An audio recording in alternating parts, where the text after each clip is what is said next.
The article we've chosen to present on is titled, "Is It Still Social Media If It's Overturned by AI?" It was written by businesswoman Jenna B. and published by the CBC on January 8th, 2025. The article is intended for a general audience. Why is this article credible?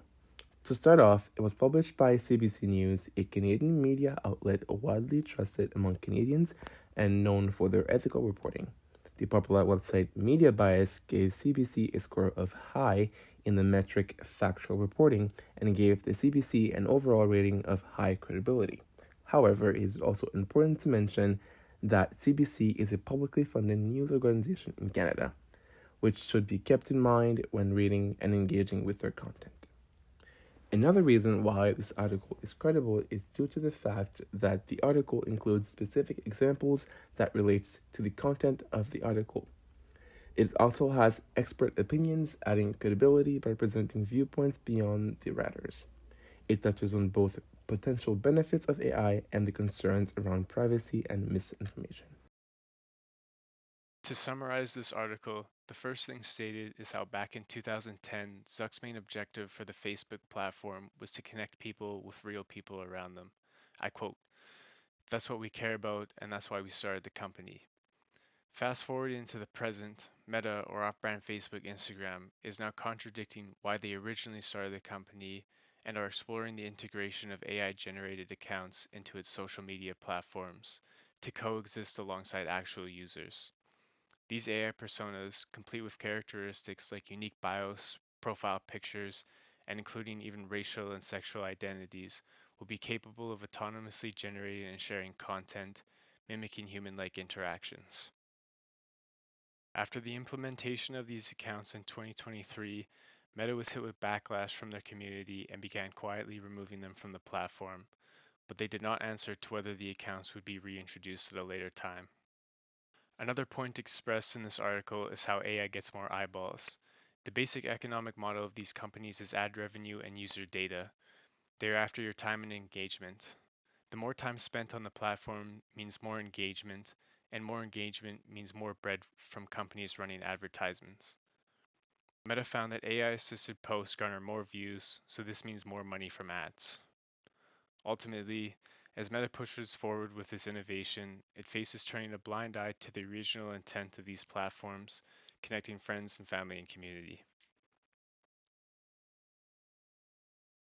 I think this topic is so fascinating because it really prompts us to question what social media even is. In its early days, the promise of social media was in its potential to bring people closer to one another. While social media certainly can do that, it's also clear that it has the potential to do just the opposite. Surface level social media interactions can function as substitutes for more personal, involved connections. Reliance on social media can also cause people to withdraw from their real life social environments. And of course, social media algorithms are a substantial contributor to social and political polarization. But now the question, does Facebook succeed in bringing together, is supplanted by the question, does Facebook even intend to bring people together? If your Facebook feed is anything like mine, it's already overrun with so-called AI slop.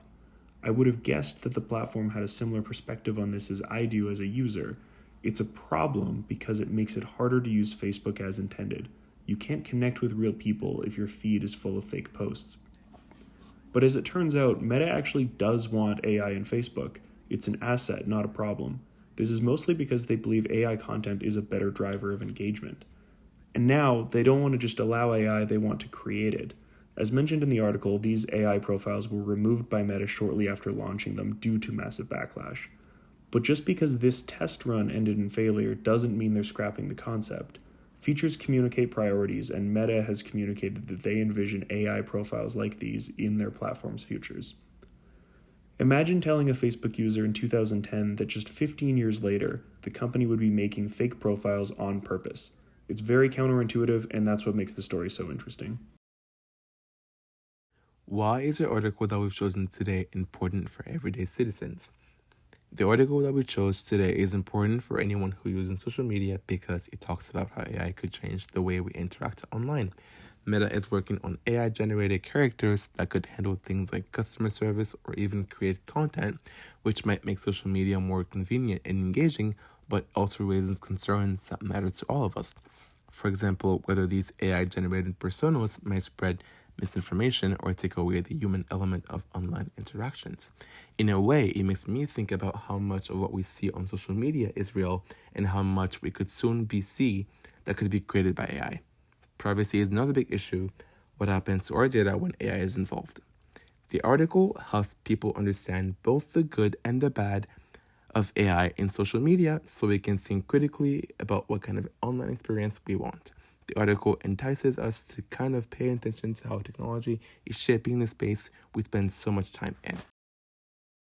As media students, this article is relevant because it demonstrates the real-time evolution of media technologies, as well as reflecting many of the questions and ideas that drive at the heart of media studies and critical analysis.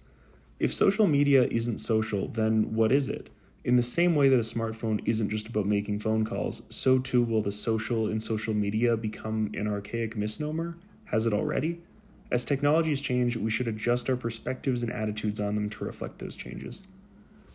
We might also question AI's potential to reinforce existing power dynamics. For example, this character claims to be a black queer mom, but Well Live also told users that it was developed by a team of 10 white men, 1 white woman, and 1 Asian man. Is this digital blackface? How might cultural conceptions of social groups be affected if technologies claiming to represent those communities are in fact developed without any direct input from those groups at all? Another key point of consideration are the longer-term implications of AI chatbots operating as substitutes for real human contact.